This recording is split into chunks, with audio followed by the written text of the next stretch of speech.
Welcome to the Silverthorne Pulse. I'm here today with Town Manager Ryan Highland, and we are going to recap the work session and Town Council meeting for Wednesday, September 11th, 2024.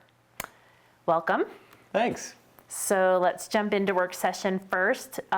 This was a joint Planning Commission and Town Council meeting.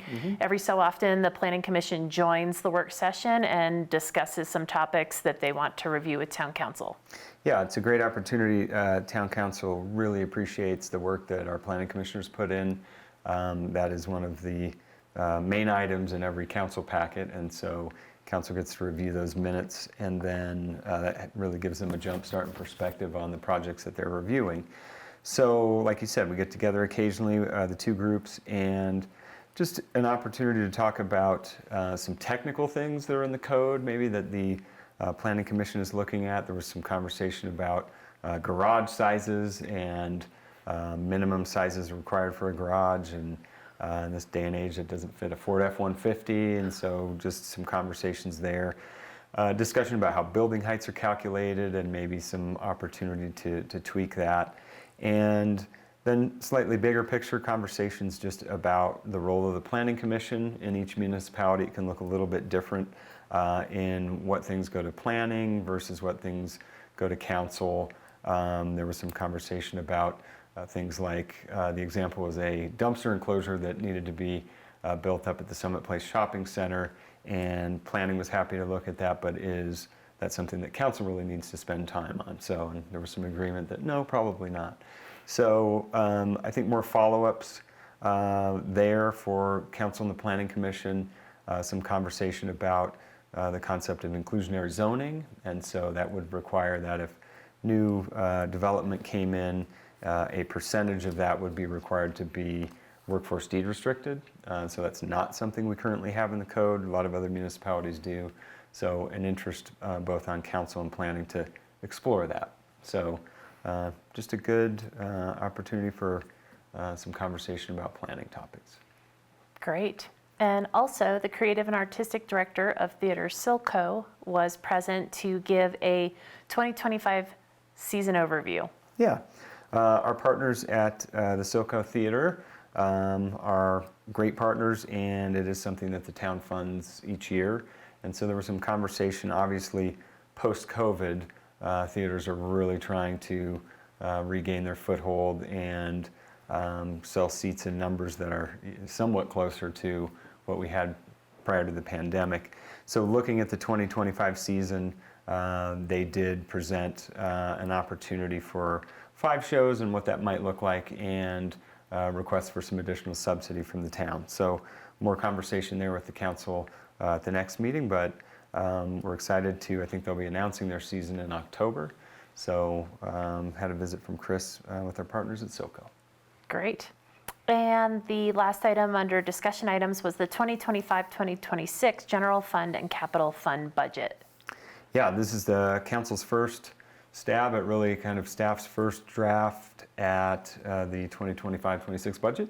And so I could spend an hour kind of going through all of the items here. I won't do that, but just a couple of highlights. Obviously, the financing of the Rec Center expansion project is a big thing, and so that is a big budget item. And then just looking briefly, we've got finally get a bridge ramp at the pavilion. We've got a kind of a substandard, well, it's not really a ramp, it's just kind of a dirt hill, and so that's something we're looking forward to in the budget. We'll start building that recreation center expansion next year. Lagging just slightly behind that is design funds for police station design, and lots of other stuff, making sure we're putting $700,000 back into our parks and $800,000 into our streets and over $1 million into all of our facilities. So if anybody's interested, this memo is on the agenda for the September 11th meeting, and we'll be approving that at meetings to come when we get formal adoption. So I know the budget sounds boring, but it drives everything we do. So if anybody's interested, take a look at the packets as they're coming up this fall. Great. Moving into the regular town council meeting, There were staff comments is always one of the first items during the meeting, and you were able to stand up and give an overview of a potential project near the Willowbrook and Smith Ranch neighborhoods. Yeah, we've talked here before. We have an exec session that was on later in the evening, and so we had some of the public interested in commenting on that topic. And like I said, we have talked before here about the Low Ranch, which is at the back of the Willowbrook neighborhood, kind of sandwiched between Willowbrook and the Ruby Ranch. And the town has been exploring the opportunity to purchase that.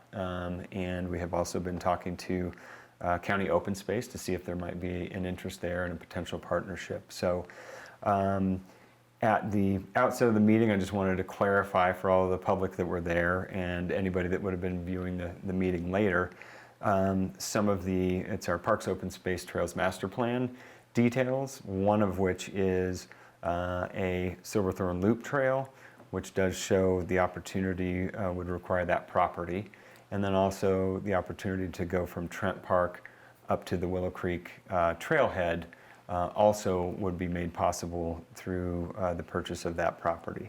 So I just kind of went through the history of the post plan and that is something that is a community generated document. We've gone through a number of iterations, 2021 being the most recent update, 2014 before that, and for over a decade we have had the concept of a loop trail and also that connection from Trent Park. So we had a number of speakers who were voicing their concerns about that. We also had a number of emails that came in for public comment from folks that were very supportive of implementing that component of the post plan. So what I had shared at the meeting is that obviously the exec sessions are about the potential purchase of the property. Moving forward, if council wishes to actually execute that purchase, we would have first and second reading of an ordinance. So for anyone that's interested in the topic, encourage you to sign up for our agendas, which get generated automatically to your email if you sign up. It's also always on our website. We post it in the newspaper as well. So plenty of opportunity to be informed about that moving forward. The other thing that I mentioned is if we move forward with that purchase, obviously, as we do with anything, the next step would be detailed planning of just exactly what would that trail look like, where might it go, what are the detailed plans for managing an open space, and we would have another public process where we would take input and look to the post-master plan for guidance on how we implement. So that's a quick background on what those exec sessions have been about. Like I said, as we've talked about numerous times here. Great. So plenty of opportunities for input in the future, near future regarding that project. Yeah. Under consent calendar, we had a resolution approving a maintenance agreement for Wave on the Blue, and that's related to sidewalk and landscaping in front of that on Blue River Parkway. Just some details there and timing on some work that we need to do versus landscaping that they're doing. So great.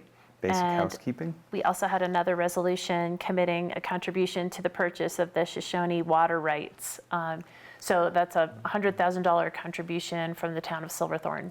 Yeah, and we've talked previously about the importance of that water right to the entire western slope. So lots of municipalities, counties on the western slope are contributing to that. I believe Summit County is as well. And so Silverthorne's committed to $100,000 for that effort. I don't think that actually gets paid out potentially until 2026, but we've made the commitment now. Okay, great. And there was also a resolution awarding a contract to Roth Shepherd Architects for the design of the new police facility.